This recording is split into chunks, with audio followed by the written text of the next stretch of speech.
بەناوی خۆی بەخشندە و میهرەبان ناڕەزایەتەکانی خەڵک دەگاتە گوێ ئەو قەیرانانەی باری خەڵکی قورس کرد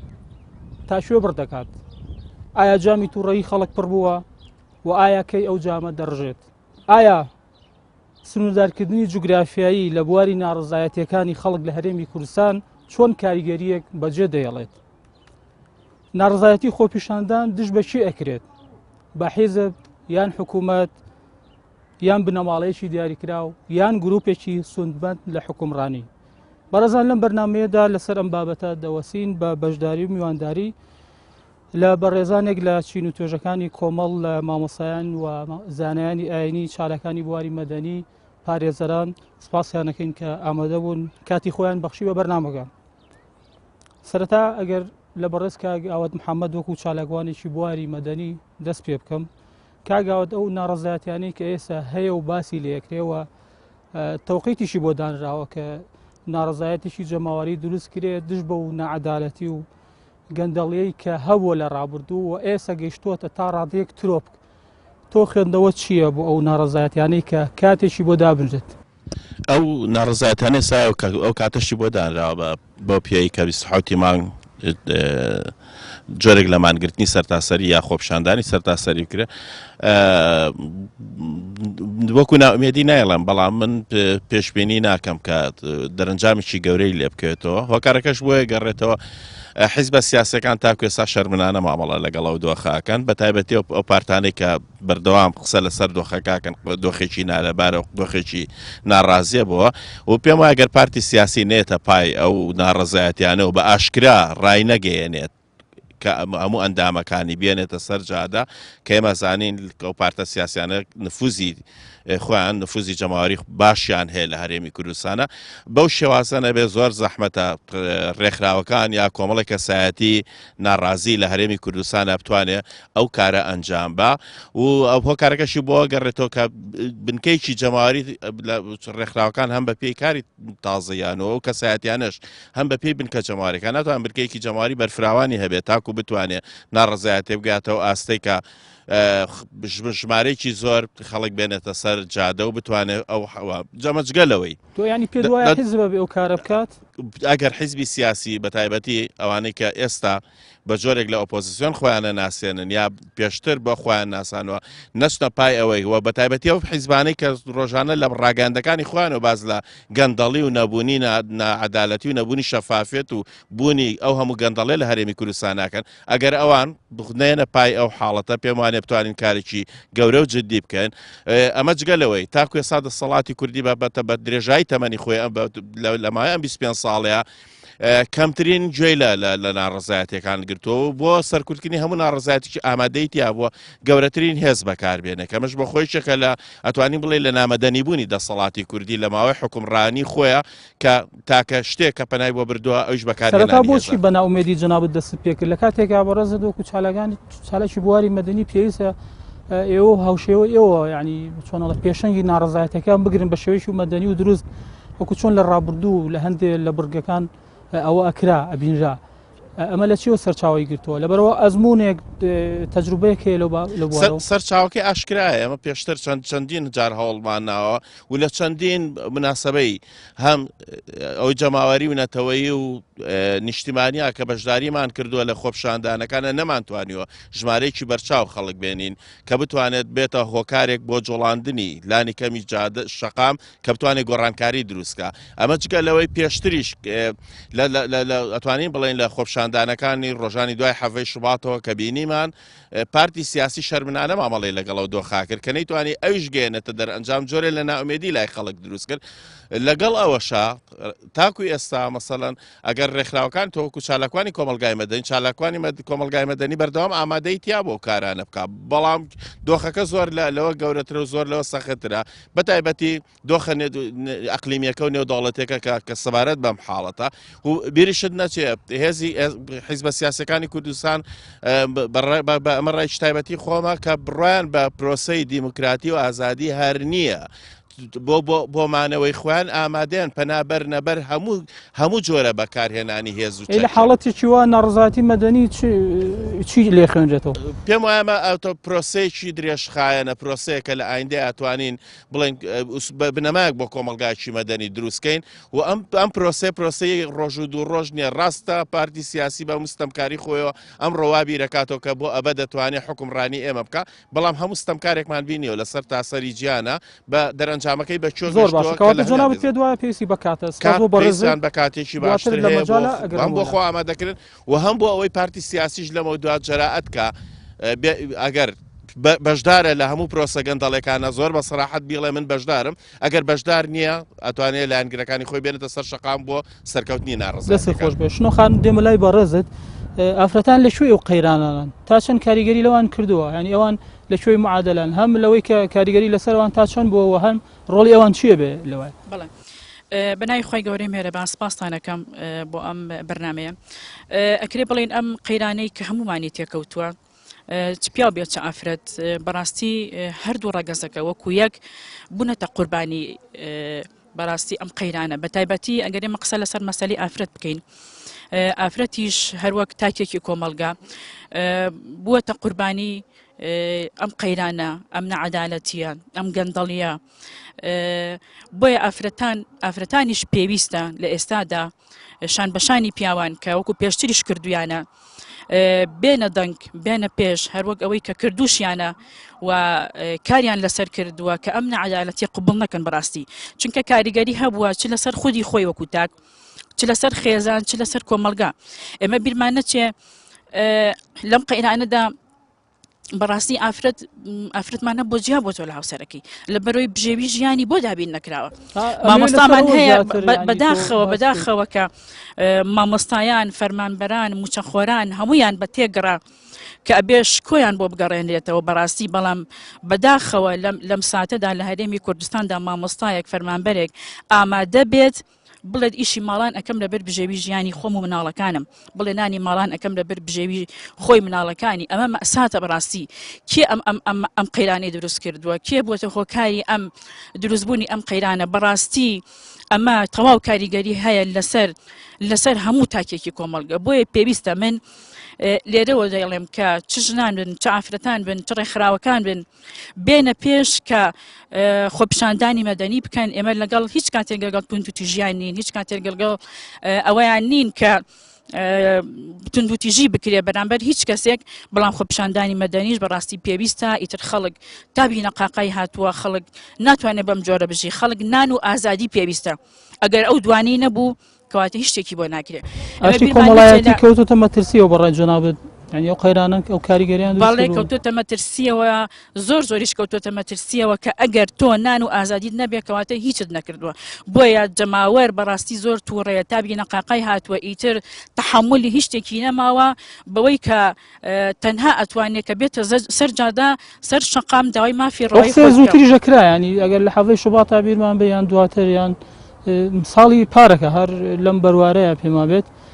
هەر هەمان شتە وتراوە کە ناڕزایەتەکان گەشتۆتە ترۆک و ئیتر هیچ قبول ناکرێت بەس ئەوەتە ساڵی تێپەڕی لە ساڵی 2011 خۆپیشاندان کرا ئەو کاتە ڕەنگە بڵێم زۆر تا ڕادەیەک وەزعی خەڵک باش بوو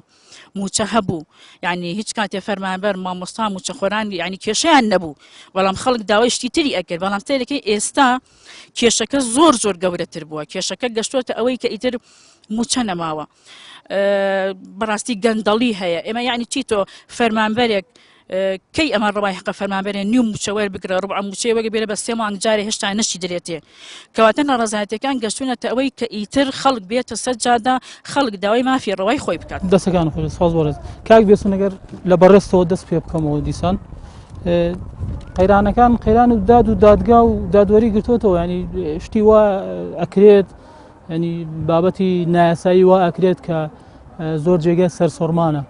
ئەو قەیرانانەی کە ڕووی لە یاسا کردووە یعنی ترەوە ئەو پەڕێتی کە کاتێک قانون و دادگا بچێتە ژێر هەیمەنەی لایەن و لە لایەنێکی شا بچێتە ژێر هەیمەنەی چەند کەسێک چەند کەسایەتێک لە حیزبەکانە گروپێکی سودمەند لە حکومڕانی بە ئارەزوی خۆی چۆنەڵێ هەڕی سوورێنێ و بەکاری بێنێت ئەمە چ ئومێدەگەی هەڵێتەوە بۆ حکومڕانی دەسەڵاتداری لە هەرێمە. وەڵام لە سەرەتاوە ئەمێەوە بڵێم لە ڕاستیە ئەو دەسەڵاتە و کە ناوی ئەنین دەسەڵات یاخودە و سیستەمە سیاسی کە ئێستا حکومداری 5 میلیۆن کەس دەکات لە هەرێمێکە کە ناوی هەرێمی کوردستانە لە ساڵی 1990 و لە دوای ڕاپەڕینەوە دواتر لە 92 کە حکوومەت و پەرلەمانی کوردستان دروست بوو نەیانتوانی لە ئاستی هوشیاری خەڵکا بن بۆیە هەروەکو وتم حکوومەتەکە پەرلەمانەکە ناوازەیە ئێستا عکس بووتەوە ناوازەکەشی لەوایە خەڵکەکە هوشیارترە بە حکوومەتەکەی هەڵێ بە پەرلەمانەکەی هەڵێ ئەمانەت خراپترە لە کاتێکە حکوومەتی ڕەشید ئەو حکوومەتەیە کە تەواوی دام و دەستگاکانی بە شێوەیەشی یاسایی لەسەر بنەمای دەستوری یەکێ لە خەسڵەتەکانی هەموو حکومڕانیەک ئەوەی کە تۆ دەستورێکە دەبێ ئەم دەستورە هەیکەلی تەنزیمی ئەو وڵاتت بۆ دروستەکە خود ئەو هەرێمە بۆ دروستەکە بە پێشجۆری سیستەمی سیاسەکە لە ڕاستیە دەسەڵاتداری کورد لەنەوەیەکەوە تا ئەم ساتە وەختی کە هاتووە لەسەر سێ بنەما ئیشی کردووە خێزانی هەڵوەشانوە دایک ناتوانێت خێزان بەخێوکە پەروەردەی هەڵوەشانوە مامۆستای وا لێ کردووە زاناکانی خۆی دەمکوت کردووە لەبەرەوە لەسەر ئەم سێتەوەرەی ئیشی کردووە بۆیە ئەبینی ئێستا خەڵک گەیشتۆتە ئاسێ من شتەکە لەوە کورد ناکەمەوە کەم موچە نییە موچە بەشێکی کەمی ئەو دەسەڵاتەیە کە ئێستا ئەم وەزعی دروست کردووە لە ڕاستیە ئێمە خۆمان ئەگەر باوەڕمان بە بنەمەکانی دیموکراسیە بێ هەر لە سەرەتاوە تەوافقی سیاسی و محاسەسەی سیاسی ئەم وەزعی دروست کردووە ئەی بۆ باوەڕیان نییە لە کاتێکە حیزبانە هەڵگری دروشمی دیموکراسی نینەی بە پێچوانەوە ئەگەر سەیری بەرنامە و پرۆگرامی تەواوی حیزبە سیاسی کوردیەکان بکەین هەر هەمویان بەرنمەکانیان جوانە باز لە بنەماکانی دیموکراسیەکە باز لە مافی مرۆڤەکە باز لە سەروەری یاساکە وەکو ڕیکلام بەڵێ وەکو ڕیکلامێک ینی تەنها ناڵم ڕیکلامە بەڵام کەسی شیاو لە شوێنی شیاوە نەیتوانیوە ئەم پرۆسەیە بە مەبەست بگەێنێتە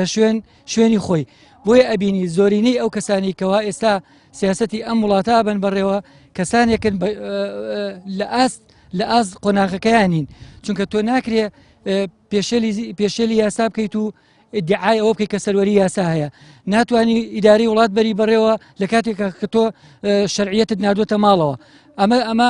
یعنی تەناقوزێکی زۆر سەیرە ئێمە کاتێک لێرە دیموکراسی دەبوو هێشتا بەغا لەژێر سیستەمی بەعسا بوو خواخوای ئەوەیان بوو کە ئەم سیستەمە بگۆڕێت و نظامەکە بڕوخێت و ئێرە هاوردە بکرێت بنێرێ بۆ ئەوێ بەداخەوە ئێستا ئەوەی کە لە بەغا ڕۆیە ڕێک عکس بۆتەوانێ ئەوە تا وەزیر لابن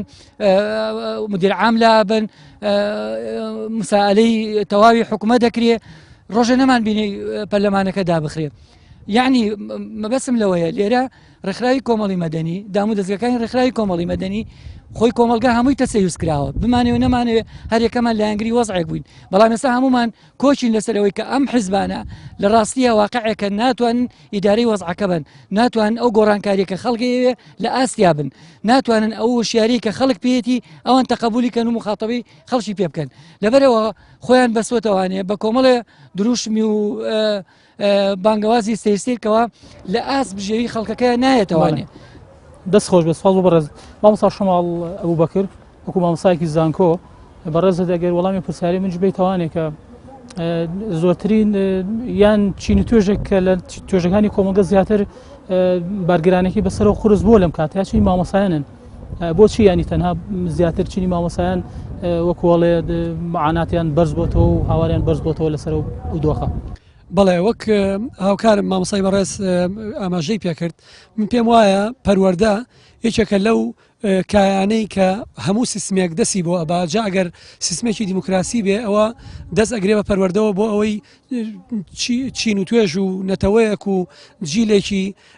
هۆشکراوە و ئازاد و ئازادی خواز و چۆنەڵی ڕێزگر لە بەرامبەر و ئەوانەی کە هەموو بەها ئینسانی باڵەکانی تیا قوبوڵی بکە و بەرهەمی بێنێ یان ئەوەیە ئەگەر دەسەڵاتێکی دیکتاتۆری بێ دەست ئەگرێ بە پەروەردەوە بۆ ئەوەی چین و توێژێک و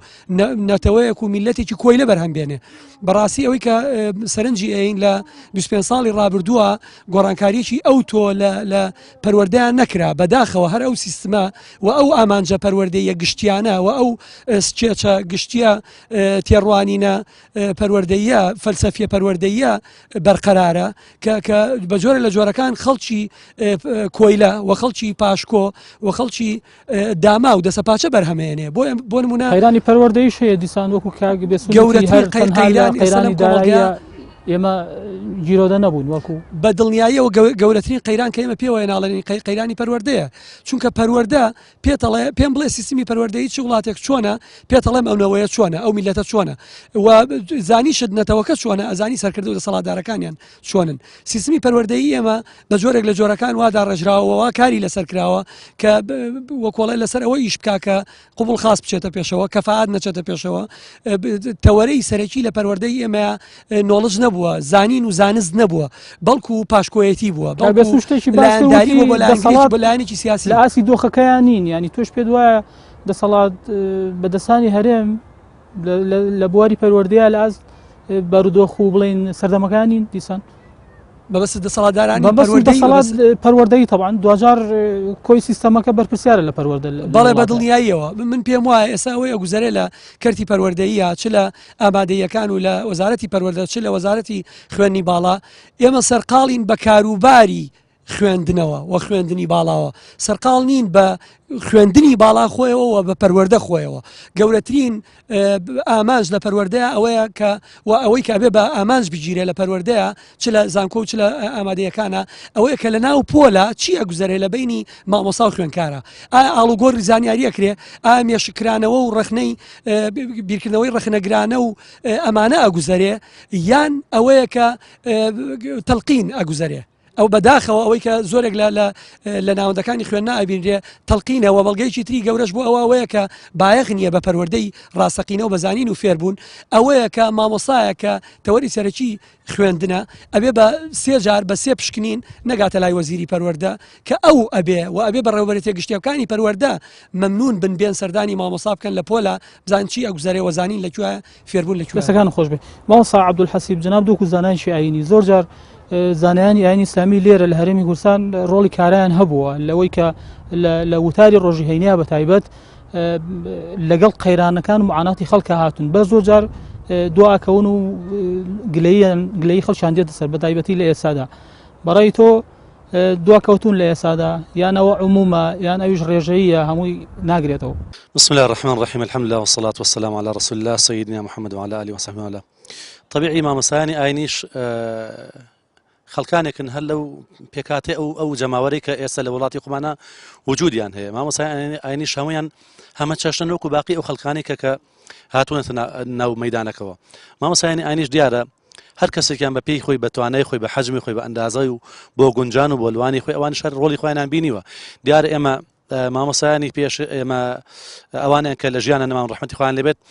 لە هۆشیارکردنەوەی جەماوەر و میلەتە دەستێکی باڵایان هەبووە ڕۆڵێکی کاریگەریان بینیوە هەر لە دنەدانی خەڵکی بۆ پشتگیریکردن لە شۆڕشەکانی پێشوو و لەم سەردەمەی خۆشمان حتمەن دیارە ئەوەیە بەڵام وەکو عەرزم کردن مامۆسایانی ئاینیش دیارە لەوە بەدەنێ یعنی تەماشاکەی مەسەلەن سەیرە لە یەکێک لە ڕاگەیاندنەکانە کە ئەبینی یا جاری وایە شەوانە ئەبینی مامۆسایەکەیە بەرگری لە مافەکانی جەماوەر و کۆمەلگاکە کات مامۆسایەکی شەبینی بە هەمان شێوە دژی وەسێتەوە کە ئەنەما هیچ شتێک ڕووی نەدابێت وەکو مامۆسایە بەداخەوە بڵێ لەگوێ گایە خۆت پێ ئەرکی ئێمە لەم ڕۆژگارەیە تۆ چەند لەگەڵ ئەو ڕستایی کە ئەڵەیە بێ هەمیشە مامۆسایانی ئاینی لەبەرەی ئۆپۆزیسیۆن و یعنی بابەتی ڕخنەیی یابن هەردەم ڕخنەگیر بن نەک هەر کاتێک هەردەم ڕخنە بردن ئەگەر دەسەڵاتەکەش دەسەڵاتێکی زۆر باشش بێت نا ئێمە پێوەرمان هەیە پێوەری دینیمان هەیە طبعا ئێمە قەنەعەتمان وایە ئەبێ چ ئێمەی مامۆسایانی ئاینی و چ جەماوەرە مەسڵمانەکەشمان ئەبێت شەرع ڕەو بێ کاتێک کە شەرعی خوای پەروەردگار چی خواست ئەو کاتە دەسەڵاتدارەکە ستەمکار بوو ئەبێ ئێمە نەهێڵین ئەو ستەمە بکات ئەگەر هاتوو خوان خواستە میلەت ویستیان بەهانە بگرن بە دەسەڵات ئەبێ ئێمە هۆشیاری لە ناو میلەتە بڵاو بکەینەوە کە بڵێن خەڵکینە ئەم دەسەڵاتێکە هەیە لە ئارایە ئەبێ ئاگامان لێبێ کە ئەمە لە دەستمانە چ دەکیسمانچێ بەڵام مامۆسایان هەمیشە بێ لە بەرەی جەماوەرا بنیان بێ لە بەرەی فڵانە بن نەخێن ئەوە وانە طبعا ئێمە پێوەرە شەرعیەکان مڕاعات بکەین ئەو کاتە هەموو هەدەفەکەمان پێکاوە طبعا ئێمە ئاگادار بە ینی مامۆسایان ئێستش دیارە تەمان وەکو باقی خەڵکانی کە بوون بە چەند بەشێکەوە هەیانە بێدەنگی هەڵبژاردەوە کە ئەوە بەڕاستەکەی ئەو بەشە لەسەر چ ئاسێک لەسەر لە ڕووی ئینتیمامە بەسە لە ڕووی حیزبەوەیە لە ڕووی هەردوو جۆرەکانتیایە هەیانە دەستی گرۆ بە کڵاوەشڕەکەی خۆیەوە ئینتیمای بۆ هیچ گروپێک و لایەنێکی سیاسی بەداخەوە کە کارێکی ناپەسەندە کە ئەسڵ لە کاروباری مامۆستایانی ئاینیە زیندووکردنەوەی ڕچەی ڕبازی پێغەمەران عەلەیهی سەلام چونکە پێغەمەران کۆمەڵە هەدەفێکیان لە بەردەما هەبوو ینی کۆمەڵە فەرمانێکیان نەبوو خوای تەعالا لە قورئانەکەوە پێمانە فەرمێت ولقد بعثنا في كل أمة رسولا من بتأكيد بو همو أمتك بو همو تشين وتوجو قالوا نتويك بيغمرك ما نادوا أما هدفيانا أن اعبدوا الله يعني خوا پەرستی بکەن واجتنبوا الطاغوت دوورە پەرێزیش بن لە ستەمکاران و مولهوڕان و خۆبەخوازانان ئەوانەی کە خوان بەسەر خەڵکیان سەپاندووە ئەوانەی کە دەسەڵاتیان بە زۆری چەک و تەقەمەنی و شەق و چۆڵ بەسەر خەڵکیان سەپاندووە ئێمە ئەبێ ئیشی پێغەمەران زیندووکەن چونکە العلماء وەرەثەة الأنبیاء زانایان میراثگیری پێغەمەرانیش لەوان نەبووە بۆ ناکرێت لە کاتێکە ئەوەیەتی زانایانی ئاینی ئیسلامیتان هەیە کە هەمووتان ئەندامن تایە ینی ڕێکخراوێکی زۆر فراوانەوە ئەکری ئەکتیڤ و چالاک بێت بۆچی ینی ئەهێڵڕێت یان ئەهێڵن بە حیزبی بکرێت و باش کرێت بێ باکەم لە پێچینەوە لەوەی کە یەکێکی زانایان لە ئەسڵا دابش بۆ بەسەر دوو گروپی زۆنی سەوز و زۆنی زەردا ئەوەشی کە لە ناویانە بە ئینسافە تەمان ناڵێ هەمویان وەهان قەناعەتمەوە نییە لە ناو خەڵکی لەوان ئەوانشا خەڵکێکەیە بە تەئەکید حەزەکە لەگەڵ بەرەی جەماوەرا بێت و داکۆکی شەکات بەڵام ڕەنگە بە شەرمنانە و هەشمانە گوێی نەدابەوە کە کارتێک یا بڵێن پسوولەیەکی کێتی زانان لە گیرفانەتی بەڵێ لەگەڵ لە بەرەی جەماوەرایە تا ئەو کاتەی مافە زەوتکراوەکانیان بۆ ئەسەنێتەوە ئەو کاتە بە خۆی وەکو خەڵکێکی دەستگان خۆش بەمەسا کاک سالار مەحموود جەناب دۆکو ڕۆژنامەنووسێک پرسیار لە بەڕێزیش بکەم زۆر جار بۆچی میدیا ینی بابەتی ناپێویست وا گەورە ئەکاوە ئەو ڕۆژێنێکە کاریگەری سلبی و خراپیشی ئەبێت بەسەر کۆمەلگا بەڵام بۆچی لە حاڵەتێکی ئاوا بەسەرجەم میدیاکان ینی ڕاگەاندنەکان لێرە لە هەرێمی کوردستان لە خزمەت دۆخەکان نابن و هاوسەنجی ناپارێزن بەدڵنیاییەوە ئەو سەرنجەی جەنابەت سەبارەت بەم دۆخەیەکەوە ئێستا کوردستان کۆمەلگەی کوردی هاوڵاتی کوردی لە خراپترین دۆخایە و لە لێواری مەرگایە شیرازەی کۆمەلگە بە جۆرێک خەریکە تێکەچێکەوە بەڕاستی ئاماژەی زۆر مەترسیداری تایە بە بڕوای من لە ڕابردووە میدیا بە شێوازێکی ڕابردووم بەسم حەفەی شوباتە بە شێوازێکی زۆر باشتوانی ڕووماڵی ناڕزایەتەکانی خەڵکە ڕووماڵی چالێکی مەدەنیەکان بکە ڕووماڵی ئەو پیشاندانانە بکەکەوە هەیە و ڕۆڵی میدیایش و بەڕاستی ئەو جۆش و خۆرەشەی دابوو بە خۆ پیشاندانەکان بەڵام ئەو سەرنجەی جەنابەت ئێستا زۆر دروستە سەرباری ئەوەی قەینارەکان خۆڵتر بوونەتەوە سەرباری ئەوەی کەوا مەرگە ساتەکان تا ئاستی مردن ئێستا گەشتان هەوڵات بە بڕۆی من ئەمیش دیسان هۆکاری تێڕوانینی ئەو حیزبەیەکەوە ئەم میدیایە هەیە یاخود ئەو میدیا سێبەرەیەکەوە نزیکە لە حیزبێک کۆ تێڕوانینەوە حیزبە چۆن بێ بەرامبەر ناڕزاییەکان بەڕۆ پێشچوونی سەردەم و ساڵ ینی هەستەگەیت وایە میدیای هەلی زۆر ینی لە ئێسادا باشتر و پێشکەوتوتر بووایە بەس ینی ئەوەی کە بە ناوی میدیای هەلی ئێستا بۆ خۆی ئەو دۆخە ئابوووریە خراپەوەی لێ کردووە لە حاڵێکی زۆر خراپە یعنی ناتوانێت زۆر بە بەرفراوانی ڕووماڵی ڕووداوەکان بکەوە میکانیزمی زۆر گەورە و گرانی وەکو حیزبەکان بەدەستەوە نییە ڕۆژنامەنووسی زۆر ژمارەیەکی کەم ڕۆژنامەنووسی بەدەستەوە ماوە ئەو میدیانی باگراوندێکی مادی گەوریان لە پشتە تۆ بە میدیای هەلی دانانیت ئەو ڕاگەیاندن و میدیانی کە باگراوند و چۆنەڵێ پاڵپشتێکی دارایی زۆر گەورە ناتوانم قەبەیان لە پشتەوە بکەم بەڵام بتوانم بڵێم لە ئێستا ڕۆڵێکی خراپە گێڕن ئەوە ئەوان ڕۆڵی بێلایانە ببینن گەرتریان بگەڕایە بە قازانجی جەماوەر و بە قازانجی ئەو نیگەرانیانەی کەوا خەڵک هەیەتی ینی دۆخەکە بە جۆرێک لێ بکەن لانی کەم ئێستا سەرباری هەموو ئەو قەیرانانە ڕۆڵی لاوازی میدیاوای کردووەکەوە دەسەڵات کەمتر بترسێ هەمومان نەزانین کەوا دەسەڵات لە هەموو دنیا هەمیشە ئەوەی کەوا لێ ترسێ میدیایە ئەوەی کەوا حسابی بۆەکە میدیایە بەداخەوە یەکێک لە هۆکارەکانی تریش ئەمێ ئاماژەی پێ بم ئەو ڕێکەوتنە سیاسی کەوا لە بینی یەکێتی نیشتیمانی و بزوتنەوەی گۆڕانایە میدیای گۆڕان لە ڕابردووە ئەمان زانی چ ڕۆڵێکی یەگێرا لە گەیاندنی ناڕزایەکانە چۆن ڕووماڵێکی گرنگ و بەبایەخێ کرد بەڵام ئێستا بەداخەوە تەنانەت لەسەر گرتنی چوار لە چالاکانی ڕێخەری خۆپیشاندانەکان ئەوەی قرارە لە بسحوتی مانگە ئەنجام بدرێت ئەم بێدەنگ بوو ئەم قسەی لە کرد ئەم ڕووماڵی نەکرد لەبەرەوەی بەڕای من ئەم ڕێکەوتنە بە جۆرێک لە جۆرەکان وای کردووە کەوا ئەو میدیایانەیەکەوا میدیای بزوتنەوەی گۆڕانن ویان میدیای یەکێتین کەمتر بایەخ بدەن بە خۆپیشاندانەکان و کەمتر بایەخ بدەن بە نیگەرانیەکانی خەڵک ئەمەش دڵنیام لەوەی کاریگەری نەرێنی ئەبێت بۆ ئەوەی کەوا خۆپیشاندانەکان بەرفراوان بن یانوەکو هاوڕێیان ئاماژەیان پێەیە کەوا خۆپیشاندانێک نەبێت ئەنجامی هەبێت بۆ خۆپیشاندانێک بێت دەسەڵات نەترسێنێ و دەسەڵات حسابێکی ئەوتۆی بۆ نەکات بەڕێزت مامۆستا ئومێد جەنابیش هەروەکو ڕۆژنامە نووسێک پرسیارەی تریش لە بەڕێزت بکەم دابەشبوونی جوگرافیایی لە میدیای شادی سانسەری هەڵاوەتەوە وەکو کاگی سالار باسی کرد لایەنەکان ڕێکەوتنەکەن میدیاکانەتوان زۆر ینی گەورەیکان ئەین تەنانەت بیفرۆشتنەوە بە خەڵکو و بە بەرژەوەندی خەڵکی ژیانی لێشی بدەنەوانێ لە کاتێکا گەرواژ نەوێ یعنی ئەوە کاریگەریان لەسەر کۆمەڵگەی شەیە بۆچی میدیانی دابش بۆ بەسەر لایەنەکانە و هەر یەکە و زمان حاڵ و بڵندگۆ و محرابی لایەکە لە لایەنەکان و ئەوەیشی کەوانیە زۆر زەبوون و زۆر دەنگێکی کزۆڵی هەیە لە ژێرەوە. بسم الله الرحمن الرحیم. طبعا دیارە بۆ کاریگەری ڕۆڵی میدیا ئەگەڕێتەوە و دابشبوونە کە حیزبەکان ئەزانن میدیا چەندێک گرنگە بۆیە وایان کردووە و لە ڕاستیام قەیرانە چەندێک کاریگەری لەسەر ژیانی خەڵک هەیە خەڵک بە گشتی هەیە خەڵکە ئامەکە هەیە هیچ بەسەر ئەو قەیرانە هیچ کاریگەریکی بەسەر کەناڵە ڕاگەیاندنەکان و بڵین میدیاکانی دەسەڵاتەوە نییە نە لەولا نە لەملە بگرە فراوانتر بووە بەهێزتر بووە خەریکە ینی چۆنی بێ ئاراستەی شتەکان بەو ئاراستەیە ئەڕوا و بەو شێوازەی پێوێ ئەوی کێشێک کە دەسەڵات داوای لێکە بۆیە ئەم دابشبوونە و حیزبەکان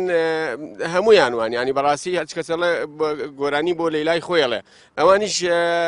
بەلای کەمەوە میدیا و حیزبانە ئەگەر بێت و هەر میدیار حیزبێک بێت و لە بڕیاری سیاسیەوە حیزبە بێت و لە ئەجندایەوە حیزبە دەرچێ دیارە ئەنجامی بەکوێکە ئەوە نەتیجەی هینەکەیە بڵین نەتیجەی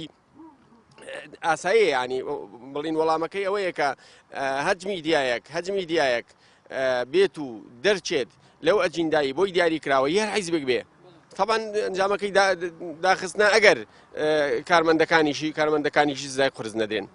بۆ ئەوە گەڕێتەوە ئەوە دەست خۆش بێ سپاس بۆ بەڕێزت کاگ لەتیف کابل جەنابیش دۆکو فەرمانبەرێک خۆ دەزانیم ڕۆ لە هەرێمی کوردستان ینی ڕێژە فەرمانبەران زۆرانی ئەوەندە زۆرە موچە خۆران بڵین بە شێوەیەکی گشتی ملیۆنێک و 400,000 زۆر جار کە باز دەوە کرێ بە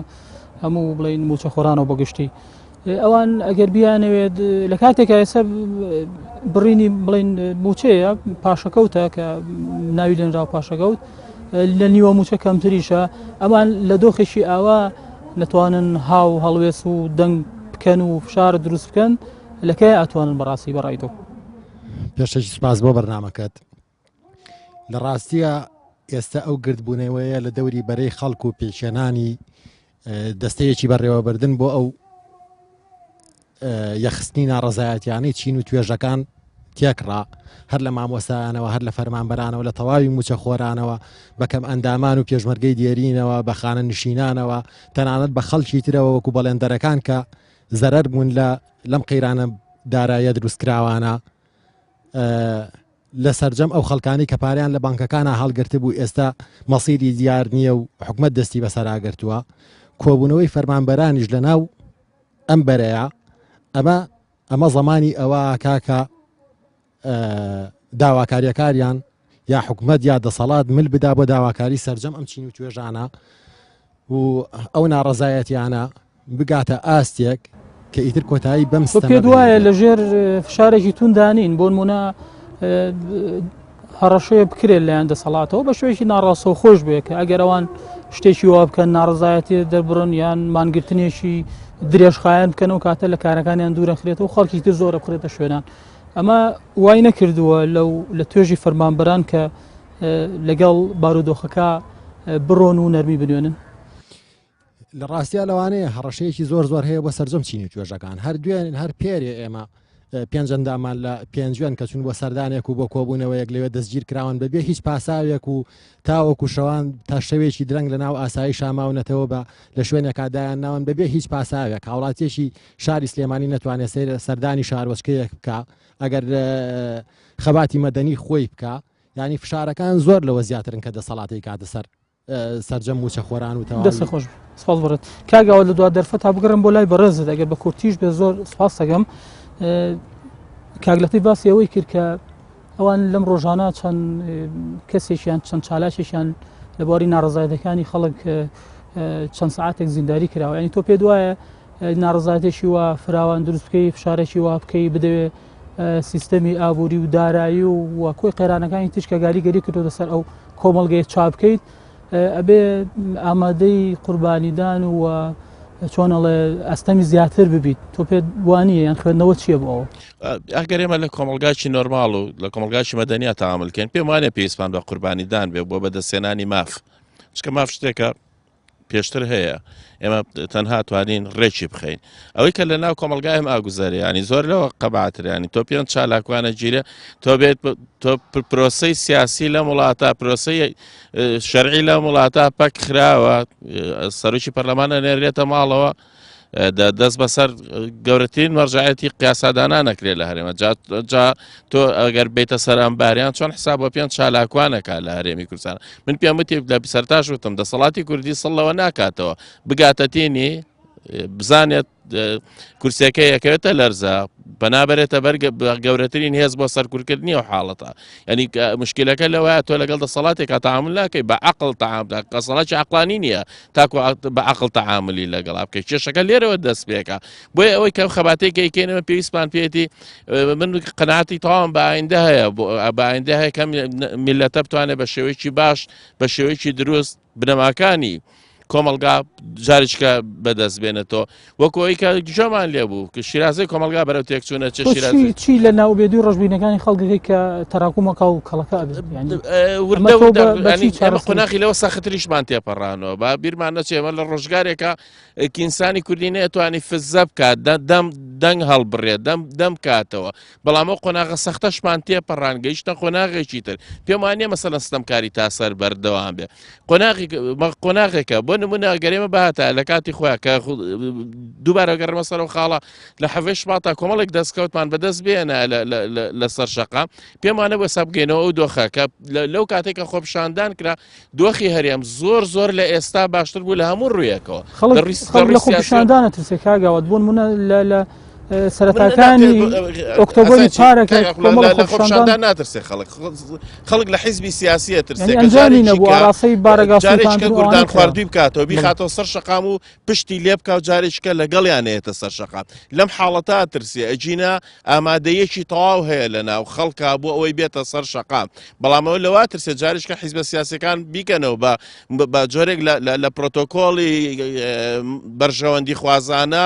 جارێککە وەکو یاریەک بەکاریان بێتەوە خەڵک لە یاریەکەی ئەترسێ لە نەک لەوەی کە بێتە سەر شەقام پێم وانیە ئیتر کە ئینسان کە کەرامەتی کەوتە مەترسیەوە لەوە زیاترێت ئەبێت چی لە دەست بە ئینسان کەسێک بتوانێت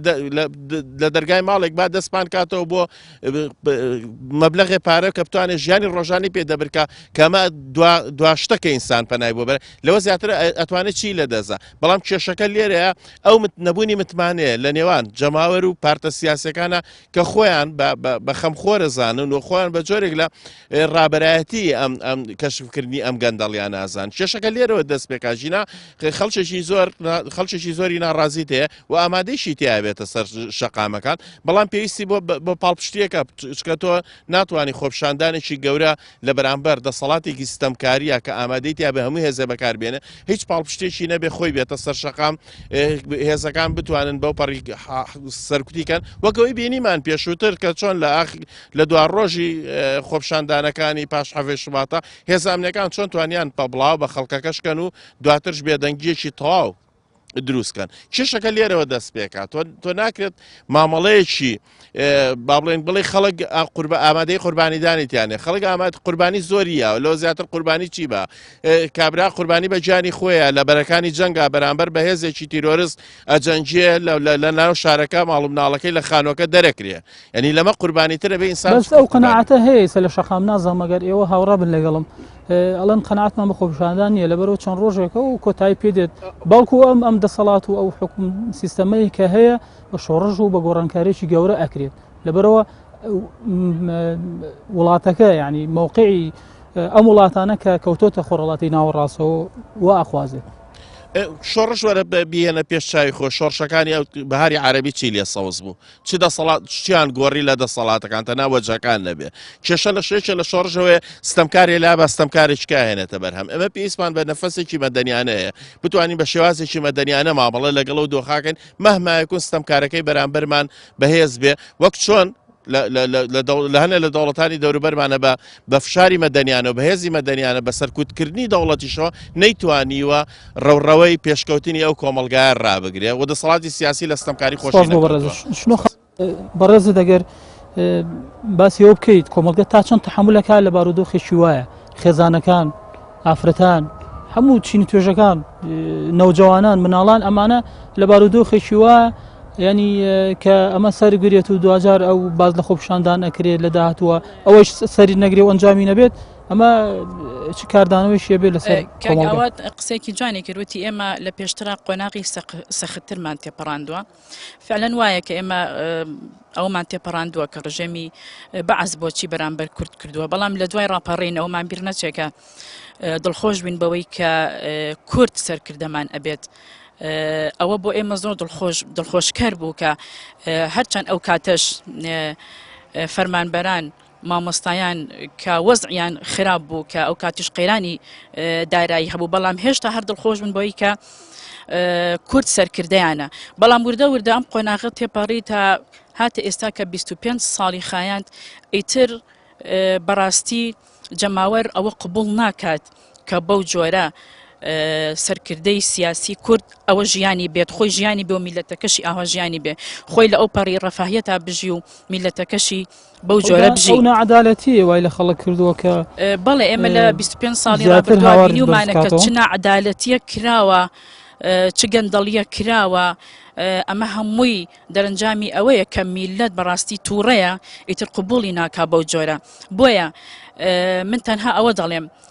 سەرکردەکانی ئێمە بەداخەوە زۆر بەداخەوە کە ئێمە دڵخۆش بن بۆی کە سەرکردەمان کووردا بەڵام ئاوهای لێهات 25 ساڵە بەو جۆرە نەعەدالەتی و گەندەڵی ئەکەن ئیتر خەڵکیش بەو جۆرە تەحمل ناکا بۆیە ئێمە من لێرەوە دەڵێم میلەتی کورد سەرکردەیەکی ئەوێ کە یەکسانی و عەدالەتی بەرقەرار بکە میلەتی کورد غاندی دەبێ میلەتی کورد ماندێلای دەبێ میلەتی کورد محەممەد مەهاتیری دەبێت کە لە ساڵی 1970 تا 2003 ئەو مالیزایی چی لەکرد کە ئێستا بڕۆ بیبینە ئێم ئەومان دەبێت بکات ینی چی بکە ینی ئەتوانێت بیکات کە تۆ گەندەڵ بووی کە تۆ مافیا بووی لەگە ڕێزمان قسێکم کە تۆ دەست بووی ناتوانانی بەو جۆرە بەڕاستی حکمڕانی بکەیت کە تۆ ئەمانەتە بوو لەکوێ تۆ توانی بەڕاستی حکمداری بکەیت لە کاتێکا کە داهاتت نەود بێ داهاتت نەوێ بەو جۆرە هاوڵاتیانی خۆت و هاونیشتمانیانی خۆت بژێنی لەبەر ئەوەیە هیچ کەسێک لە تاکی کوردی لە جەماوەری کوردی بەڕاستی لە ئێستاە ئەمانەی قبول نییە بڕۆ لە هەموو ڕاگەاندنەکانیش کە متابعی بکەی هەمووی باسی قەیرانی داراییە هەمووی باسی نەعەدالەتی هیچ کەسێک بەڕاستی لەم دەسەڵاتە ڕازی نییە هەمووی تووڕەیە کاک بێسون ئەگەر بەڕێز باسی ئەوم بۆ بکەیت ینی لە کۆی قسەکانی ئەو بەڕێزان کە قسەیان کرد گۆڕانکاری ئەوێ پارتی سیاسی لە پشتی بێت بە تایبەتی ئەو پارتانەی کە ژمارەشیان کەم نییە کە ناڕازین و ئەڵێن ئاگامان لە دەسەڵات و لە مەلەفی نەوت و لە مەلەفی پەیوەندی نێودەوڵەتی و ئاسایشی ناوخۆ نییە ینی بۆچی ئەم پارتانە نیان سەرپەرشتی ناڕەزایەتەکان کەن ینی تۆ پێدوانیە کە پێویستە پارتی سیاسی بە شێوەیەکی فەرمی ناڕەزایەتەکان پشگیری لێ بکات دیارە لە کۆی قسەکان هەموو توێژروچینەکان زۆرینە ئێستا مەوجودین ئەمە دەردەدڵی ئێمەیکەین بەڵام لە ڕووی زانستی سیاسیەوە ئایا ئێمە حیزبی سیاسیمان هەیە بەمانای زانستی کۆمەڵایەتی، زانستی مێژووی، زانستی سایکۆلۆژی، زانستی سیاسی خۆی، ئایا ئێمە ئەو حیزبانەمان هەیە کە بتوانێت ئەمە بکات؟ چونکە ئەگەر حیزب ببووایە کۆمەلگەی وا پەرد ناکرد. یەکێ لە خەلە گەورەکان کە کۆمەلگا ئاوا متمانی نەما بە حیزبە سیاسیەکان پوکانەوەی معارەزە بوو، ئۆپۆزیسیۆن ویستی بێ بە شەریک، بەڵام دەسەڵاتی کوردی کردیانن بە مشارک، بێدەنگیان کردن لە سەرەتاوە هەموو شتەکانیان خستە بەردەستیان تا خۆشیان کردنەوە وەزعەکەەوە. بۆیە ئەبینین ئێمە ئێستا لە دەردەدڵیاین بەم وەزعە نەدەسەڵات جۆ لە جەماوەرەگرێ، نە جەماوەریش دەتوانێت دەسەڵات بەرەنگاری بێتەوانێ. تۆ چیەکەی میدیایەکی گەورە لەشکرێکی گەورە لە ڕاگەیاندن بە دوایەتی لە قوتی خەڵگە بڕێ سیاسەتی تەجویع بەکارێنێت کە دەسەڵاتێک کە ناوی خۆی ناوە دەسەڵات، چونکە دەسەڵات دەبێت شەرعی بێ، دەستوری بێ، قانونی بێت، مەدەنی بێت. ئێستا ئەم دەسەڵاتی ئێمە ئەو حیزبانی کە بن بەڕێوە، حیزبی عقایدین، حیزبی بنەماڵن، حیزبی تاکە کەسن، حیزبی خێڵەچین لە ڕاستی واقع یعنی ئەمری واقع هەمویان لە حاڵەتێکی نەخوازراوە. کۆمەڵگەی هەرێمی کوردستان یان کوردستانی باشوور کۆمەڵگەیەکی حیزبیە بە حیزبی کراوە، بەڵێ تەسەیوس کراوە، هەمووی تەسەیوس کراوە تا هەمووی ئەوە تا ژنان خانمان ئافرەتان هەمووی بۆ بە دوو بەشەوە، ڕێزمەیە مامۆستایانی ئاینی مامۆساوتی بۆ بە 4 بەشەوە، فەرمانبەران بە هەمان شێوە، لەگەڵ بۆ چونایی کە پێویستە گۆڕانکاری لە حیزبەکانەوە بکرێت. ئەگەر چی خۆ خەڵکە دوازار ئەم حیزبانە تێپەڕێنین، چۆن تێپەڕێ ئەمە مشکلە گەورەکەیە. من دڵنیام نەک من لە فەیسبووکی خۆشمەوتومە نەک 27 ڕێزمەیە نەک 27 پار ساڵی ژەوەم وت بەم شێوەیە هیلاک خەڵک هیلاگە بێ، خەڵک خۆی هیلاک بووە، ماندوو بووە بەدەست نەزانینی ئەم حیزبە سیاسیانەوە، نایەن بەرنمەیەکی استراتیژی پرۆگرامێکی دوورمەودا داڕێژن، نە ئیرادەیەکی استراتیجیان هەیە، نە خەڵکی شیاویان لە شوێنی شیاوە داناوە، خۆیان بە عەقڵی خۆیان ئەوەی هەیە دەسەڵاتی دەرەوەیان قۆرەخ کردووە، سەرۆت و سامانی گشتیان هەموو قۆرەخ کردووە. یعنی کارەساتە تۆ حیزب بێ بە 3 بەشەوە لەبری ئەوەی باز لە باشەی خەڵک کات و خزمەتگوزارەکانی خەڵکە باز لەوەکە ئەڵێ کوا پارەکە لە کاتێک ئەو پارەی خەڵکە پارەی گشتیە براوە وەرە، یعنی ئەمە کارەساتە تۆ بڵی من ئەمەوێ مرکزی بڕیار بم، دەسەڵاتەکان لە لای من بێ. کام دەسەڵاتێک ئەگەر بۆ خەڵک نەبێ پردی پەیوەندی لە نێوان حیزبەکان و دەسەڵاتە خەڵک ئێستا باوەڕی بە دەسەڵاتەکە ماوە، نەباوەڕی بە حیزبەکە ماوە، چونکە دوجار ئێمە هەمومان ئینتیمایەکمان هەیە. یەکێ لە کێشە گەورەکان خانمە باسی ئەوەی کە لەڵێ مالیزیا ڕاست دەکا، من بۆ خۆم لە وەزیرێکی مالیزیم پرسی ئێوە بەچی گەیشتن بەمە، وتی لە پەروەردەوە لە چاکردنی پەروەردەوە. ئەڵمانیا لە دوای حربی عالەمی دووەمەوە کە ڕووخا کە دار و پەردوو هەمووی بوو بە دار و پەردوو، هاتن لەژێر دار و پەردووەکە کتێبەکانیان کۆ کردەوە، پەروەردەیان دروست کرد. یابان لە دوای هیرۆشیما و نیگازاکیەوە پارچەیەک سەوزاییان دۆزیەوە، ئێمە 20 ساڵ 25 ساڵە خەریکی هەڵەبجەین، هێشتا هەڵەبجە هیچە، ئەوە تا هیرۆشیما بەرەنگاربوونەوەی لەگەڵ ئەڵمانیا و لەگەڵ ئەمریکایەکە تاکە دەسەڵاتی سیاسی چۆن وابێت. سپاس بۆ بەڕێز دەست خۆش بێ. سا شەماڵ حەزەکەم قسەکانی مامۆستا تەواوی باسی پەروەردەی کرد، وتی گۆڕانکاری گەورە ئەبێ لە پەروەردەوە دەست لە کاتێکی ئەمە لە ئانوساتێکین لە بارودۆخێکین داوای مانگرتنی سەرتاسەری و ئەو شتانە ئەکرێت. من حەزەکەم بەو دیوەی ترا قسە بکەم کە ئومێد هەیە ئایا یا ئەوە هەیە کە تۆ شتێک ئاواتی پێ بخوازی بڵێ ئەم بارودۆخە بەرەو باشی ئەچێ. من پێم وایە ئەو سەرکوتکردن و چەپاندن و نهێنانە پێشەوەی مامۆسا و سەرپەرشتیار و کەوادیرە پەروەردەیە باشانی کە هەبوون و نەخستنە پێشەوەیان لە پۆستە ئیداریەکانە لە 25 ساڵی ڕابردووە دیوێکی زۆر سلبی بوو کە خەڵکی ناشایستە چووە پۆستە باڵەکانەوە، بەڵام دیوەکەی تری کە ئیجابی بوو ئەوە بوو ئەم خەڵکە لێ هاتوانە ئەمانە کە خەمی نیشتیمانیان هەیە کە خەمی پەروەردەیی و زانست و فێرکردنیان هەیە لە خوارەوە بوون، خەریکی ئیشە فیعلیەکە بوون و هۆی ئەمەشە کە ئێستا جیلێک پەروەردە بووە بە نەویستنی دەسەڵاتی کوردیش یا با بڵین لە پشت ویستی دەسەڵاتی کوردی و حیزب دەسەڵاتدارەکانەوە کە ئەم وەزای پێخۆبوڵ نییە و ئەمانە ئێستا جێی ئومێدی ئەوەن کە گۆڕانکاری هەبێ کە بەرەو پێشچوو نەبێ کە ناڕەزایەتیەکی ڕاستەقینە هەبێ. من پێم وایە ئێستا بە دووسێدی و ئەتوانین بڵین ئومێد هەیە، گەشتبینی هەیە. یەکێ لەوانەوەیە کە لە کەیسی نەوتە بۆ نمونە ئەبینی هەردوو حیزبە دەسەڵاتدارە گەورەکە ئەوە تا لەو لە کاک نەزەت حالی سکاڵایەتی لە دەستامانە سروشتیەکان لەم لا ژێرۆخان لێدوانی وەکۆڵێ بەرچاوی هەیە لەسەر نەوتی کەرکووک، ڕۆژگارێک هەبوو کەم دوو حیزبە دەسەڵاتدارە هیچیان نەئەوت لەسەر فایلەکانی نەوت. ئێستا خۆیان حاشا ئەکەن لەوەی کە خۆیان بە دوور ئەگرن. قازانجی بۆ کۆمەڵگە چییە؟ قازانجی ئەوەیە کە مەم ئۆشیرێکە کۆمەڵگە بەرەو پێش چووە و لە زمانی خۆیانەوە پاشەکشەکەن لەوەی کە بەشدار بن لەمەیە بەسێ و ناکۆچی نێوان لایەنەکان بێ ئەوە دروستەکان ئەوە خوێندنەوەیە کە بەڵام من پێم وایە لە ڕۆ کۆمەڵایەتەکەەوە ئەوەیە کە ئەیانەوە خۆیان بێنەوە بەرەی کۆمەڵگەوە خۆیان بە دوور نەگرن لە ناڕازایەتەکانی خەڵک ئەجینا ئەبن بە نیشانەی خەڵک بەڕاستی لەو لاوە ئەوەی کە زۆر بە کورتی ئەمە لە خزمەت تابیڵم ئەوەیە کە ئەگەر تۆ پەرلەمان پەکەخەی ناڕزایەتەکانی خەڵک گوێ لە ناگری میدیاکانەکەی بە میدیای سێبەر و حیزبی دوجار نوێنەرایەتی ڕاستە و خۆی ڕێکخرا و کە لە پەرلەمانە بوو پەچی ئەخەی ئەوە نوێنەرایەتیەکی ناڕاستە و خۆی ناڕێکخراوی خەڵک گێتە سەرجادە و دوجار گوێش لە تۆ ناگرێ و بەو ئاڕاستەیە گۆڕانکاری کۆمەڵایەتەکەەوە غاندی و مادێلاکان لێرەوە دروستە بن مامۆستا ڕاستەکە پێدوانیێمان نییە بەڵام دروستە بێ خۆمو کۆمەڵگەی گوا بووە دوپرسیا لە بەڕێزە بێ ویستێک نییە لەلایەن دەسەڵاتەوە کە بە سینناوێکی وها کۆتایی پێبێت کە بە شێوی فەوزەوی خۆپیشاندانەکان ناشرین کرێت من گەشتبینم بەوەی کە خۆپیشاندانەکان ئەگەر بەهێمنانە بکرێ بە اعتیسامی جەماوەری یەکدەنگی و یەکریزانە بکرێ ئامانجی زۆر باش ئەپێچێ بەڵامە بێ زۆر وشیارانە بکرێت چکە لەوانەیە هەر لە ناو حیزب وڵات دەسەکانە لەوانەیە کوتلەیەک لە بەرامبەر کوتلەکەی تربەکاری بێنێ سواری شەپۆلی ناڕزایەتەکان بێ ئەبێ زۆر لەگەڵمایە بکرێ و بەرەو تومتیژی نەچێت بە هیچ شێوەیەک وەکو ئەو بەڕێزانە ئەمبرانەمان ئەمەژان پێکرد کە ئەبێ لەو پەڕی هێمنی و ئارامی و وەکۆڵە ئینسان دۆستیا بێت چکە ئینسان لە لەم کۆمەلگەیە و یەک خاڵکە ئەمە بیڵم دوجار ئەوەیە ئێمە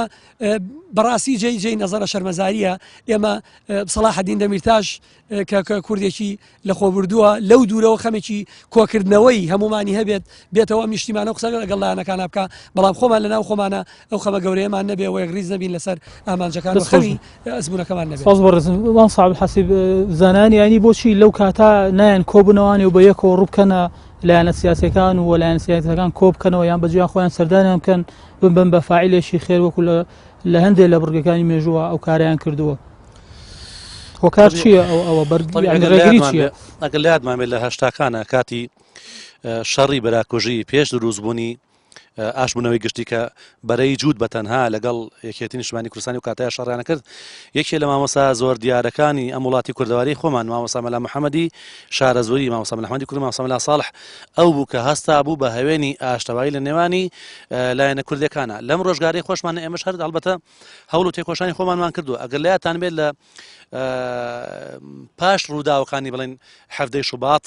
ئێمە وەفدمان چوو لەگەڵ دکتۆر بەرهەما و کاتەکە سەرۆک وەزیران بوو دانیشتنی قسەمان لەگەڵا کردوون لەگەڵ هێرۆخانە قسە کراوە وەفدێکمان چوو بۆ لای سەرۆکی پارتی وەفدێکی کە چوو بۆ لای مەکتەبی سیاسیەکەتی ئەمانە هەموو کراون ئێستاش هەڵبەتە لەم دوایانە یەکێتی زانایان بەیاننامەیەکی بڵاو کردوانێ هەرچەنە یەکێتی بەیاننامەیەکی بڵاوی کردەوە بەیاننامەیەکی تقریبا تا ڕادێ زۆر لاواز بوو بەڕاستیەکەی چونکە نەحەلی تیابوو نەحەلی تیابوو بەیاننامە چی ئەکادیانی بەیاننامە ینی بەیاننامێک بڵاوی کرد هەرچەم لەگەڵ بەیاننامەنی بەڕاستیەکە چونکە من قەناعەتم وهایە بەڕاستی و ئەوە کۆ بنەوە سەردانی ئەو لایەنانەکەن بۆ نمونە ئەگەر یەک دەنگ بن ئەگەر هاتن بەدەنگیانەوە ئاشتی کۆمەڵایەتی و سیاسیان ڕاچاو کرد باشە ئەگەرنا ئێوە لە مینبەرەکان و لەسەرام بخوێنن یان ئێمە فشارێک نییە یەک لایەن نییە لەوەی کە ئیبا بکە لەوەی کە بڵێ من جەماوەرم خۆش ناوێت هەموو هەوڵەکان حتا ئێستا پارتی کە پەرلەمانی ئیفلیش کردووە وەزارەتەکانی داخستووە و وەزیرێکی کردو بە چوار وەزیر و ئەمانە ئەوی شەڕ ئەمە لەبەر خاتی میلەت و جەماوەر و مەسڵحەتی کوردستانەوەکەم بەڵام لە ڕاستی ئایا وایە یان نا بەڕاستیەکەی بەڵام من ڕەنگە ڕائم لەگەڵ هەنێک لەم هاوڕە بەرەزانەیە جیاوازە من قەناعەتم وایە بەڕاستی وەکو موسڵمانێک قسە ئەەکەم کاتێکە سیستەم و نظامی ئیسلامی لە سەردەمی سەحابە و دوای سەحابەشا کە بوو بە بنەماڵەیی و لە شوورا دەرچوو و تاقمێک وەکو تاقمی بەنی ئومەیە دەستیان بەسەراگرت کردیان بە وەرەثە ئەو کاتە ئەبێ حوسەینی کوڕی عەلی دیسان دروست بێتەوە شۆڕشێک بگێڕێت ئەگەرچی بەڕژانی خوێنی خۆی بێت و هەرچەندە نەتیجەکەشی چەند ساڵێک دوای خۆی دەرکەوت و نظام و سیستەمی بنەماڵی بەنی ئومەیە تیاچوو عاقبەت بەنی عەباس هاتەوە بەنی عەباسی تیاچوو لەبەری کە گەندەڵ بوون و بنەماڵگەرەتیان کرد بەمە بە شەرمۆن نێڵێن هەرچەندە لە هەنێک حیزب هەیە تۆ حیزب نایسا حیزب باوی نەما ئێستا لە لای سەوزی خۆمان بنەماڵێک وەکو بڵێ ئیشەکان بەڕێوەبات و چەند کەسێکی دیاریکرا و چەند ژن و پیاوێکە لەو لاش دیسان هەر بنەماڵەیەک بەڕێوەبات و غیری ئەو بنەماڵێکی کەسێکەنە و ئەوەش کە ئەم برا بەڕێزانە باسەکانی لەگە ڕێزمان بۆیان لەوێ مەسەلەن ئەو کاک نەزات حالیەکی هەساو لێرەش بە هێرۆخان هەساو لێ قسەکەن من پێم وایە ئەمە هەر هەمووی یعنی وەکو بڵێ خۆیان ئەەکەن بە بەدیلی جەماوەر دیسان خۆڵکردن چاوی خەڵکە دەست خۆش بەسپاس کاک سارە جەنابیشت وەکو میدیاکارێک میدیا کاری خۆی چۆن ئەکات یعنی تایبەت بە واقع و ڕۆژ چی بکات لەم کاتە ضرورە و لە چی دوور بکەوێتەوە باشە هەڵبەت میدیا بێ ئەوەی کە ڕووە دابی گوازێتەوە ئەوەی کە هەیە بیگوازێتەوە یعنی هەم بەبێ شەرمکردن و هەم بەبێ فشار و میدیای ڕاستەقینێژ ئەوەیە گزارش لە دۆخی ئەو کۆمەڵگەیە کاکەواتیایە پەخشەکە بە بڕای من لە ئێستا باشترین حاڵ ئەوەیەکەوە گزارشتێکی ڕاستەقینە میدیا گزارشتێکی ڕاستەقینە لە دۆخی کۆمەڵگەی کوردی بکە ئەو کۆمەڵگەی کەوا لە سایە چارەکە سەدەیەکی حکومڕانی کوردیە برسیەتی بەوتەی خۆیان ئەو ئامارەی کەوا لە چەند ڕۆژی ڕابردووە بڵاویان کردو بە بەراورد بە چەند ساڵی ڕابردوو ڕێژەی بێکاری 2.5 زیادی کردووە ڕێژەی تەلاق زیادی کردووە خەڵک لە قۆناغی مەمرە و مژیە ئەژی ئەبێ میدیای کوردی بەڕاستی گزارش لەم حاڵەتە بکە و دیسان ئەبێ ئێمە بەڕاستی جارێکی تریش ڕووی دەممان بکەینە ئەو میدیا زەبەلاحانەیەکەوە بە پار و قوتی خەڵک دەرەچن بڵین بەداخەوە ئەوە کام وێژدانە تۆ بە هێشتا بەو دۆخە خراپەی کۆمەڵگەی کوردیەوە هێشتا پاڵپشتی لە دەسەڵاتێکەکەیکەوە دەسەڵاتێکە بە هەموو پێوەرەکان دەسەڵاتێکی ناشرین هیچ جۆرێک لە جۆری گەندەڵی و دزی هەیە تاقییان نەکرد بێتەوە هیچ جۆرە ناشرینیەک نییە ئەوان ئەزمونیان نەکرد بێت بەداخەوە ئەو میدیایانەی بە بڕۆی منکەوە ئەیانەوێت میدیای ڕاستەقینە بن گزارش لە دۆخی ڕاستەقینەی کۆمەڵگە بکەن میدیایەکەن هێندەکە من و هێندە دەست کراوە نین تاوەکو بتوان گزارش ڕاستەقینە بکەن بەڵام پەیام بۆ ئەو میدیانەیەکەوە خۆیان ناونە میدیایەکی زەبەلاحن و بەلێشا و کارمەند و ڕۆژنامەنووسیان هەیە و بەلێشا و لە پارەی نەوت و لە پارەی قوتی خەڵک موچیان ئەدرێتی ئەم میدیانە کەمێک ویژدانیان بجۆڵێ و ڕووماڵێکی ڕاستەقینە بکەن و بۆ ئەو میدیانیشی کەوا لە ڕابردووە میدیا ئەو حیزبانەیەکەوە میدیاکانیان و خۆیان میدیای ئۆپۆزیسیۆن بوون بەڕاستیە بێ ئەوانش پرسیار لە خۆیان بکەن دۆخی ئێستا خراپەیان دۆخی سەردەمی حەڤەی شوبات خەڵک ئێستا لە ناڕەحەتیە ئاژی یاخود سەردەمی حەڤەی شوبات بۆ یەکاتی خۆیەتی ئەمانیش بەڕاستی خۆیان یەکلایی بکەنەوە چی دیڵخان نەژین کەوا ئێستا تێ دەستگان خۆش بەم ساومێت جەناب دۆکو چالاکوانێکی بواری ناڕزایەتەکانی خەڵک دواقسەت چییە بێت لەم کاتەیە تۆ ئەدەوێت چی بگەێنیت ئەمە مانگرتنی سەرتاسەری ئەبێتە چارەسەری ئومێدی پێ هەیەی لێرەوە منەمێ بە هەموو خەڵکی کوردستان بڵێم بەڕاستی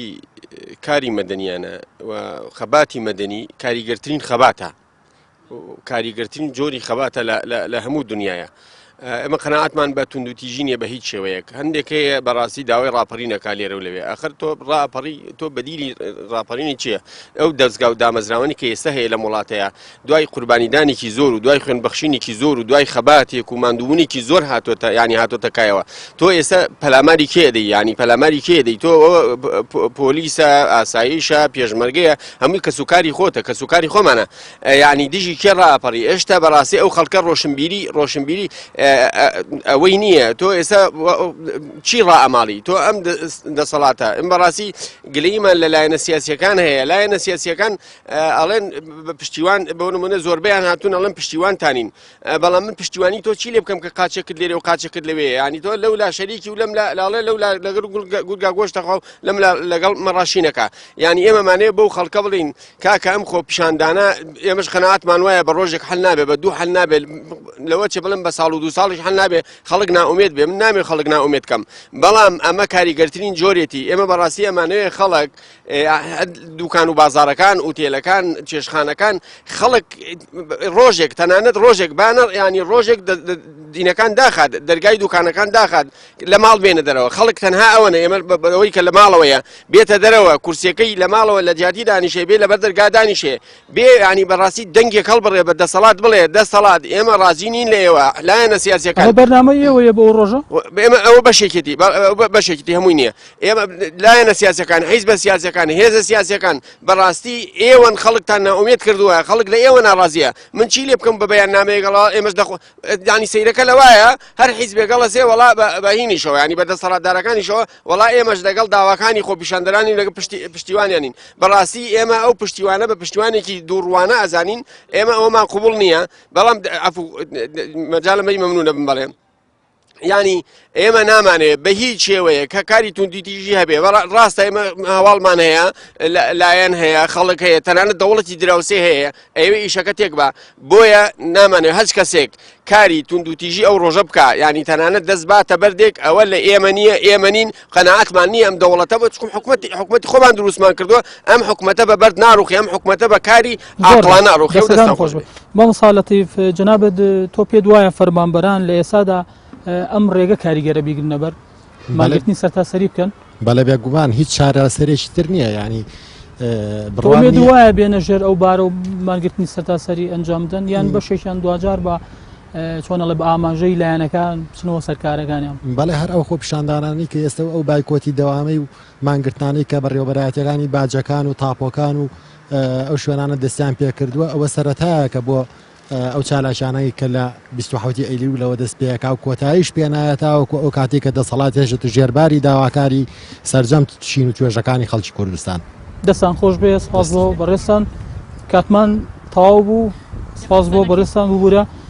لە کۆتاییە بەڕێزان هاتیینە کۆتایی بەناوی پرسی ئەمڕۆ کە تایبەت بوو بە بەو پرسیارە ویسمان دەست پێ بکەین لە دۆخێکی وا هەستێردا خراپتربوونی دۆخی هاوڵاتیان بەرەو کوێ هەنگاو دەنێت بە بەشداری هەریەک لە بەڕێزان شنۆ عەبدوڵڵا پێنجۆنی چالاکوانی بواری ڕێکخراوەی یافرەتان مامۆستا عەبدولحەسیب حوسێین زانای ئاینی هەروەها کاک ومێد حەمەد ساڵح چالاکوانی بواری ناڕەزایەتیەکانی خەڵک کاک لەتیف کامل فەرمانبەر مامۆستا سالار مەحموود ڕۆژنامەنووس کاک ئاوەت محەممەد چالاکواری بواری کۆمەڵی مەدەنی مامۆستا شماڵە بووبەکر مامۆستای زانکۆ کاک بێسون حەمەد ساڵح وەکو پارێزەر سپاس بۆ بەڕێستان بۆ کاتەی تەرخانتان کرد و بەرنامەکە بەڕێزان بم شێوەی هاتینە کۆتایی تا بەرنامە و دەرفەتێکی تر بەخوای گەورەتان دەسپێرین خواتان لەگەڵ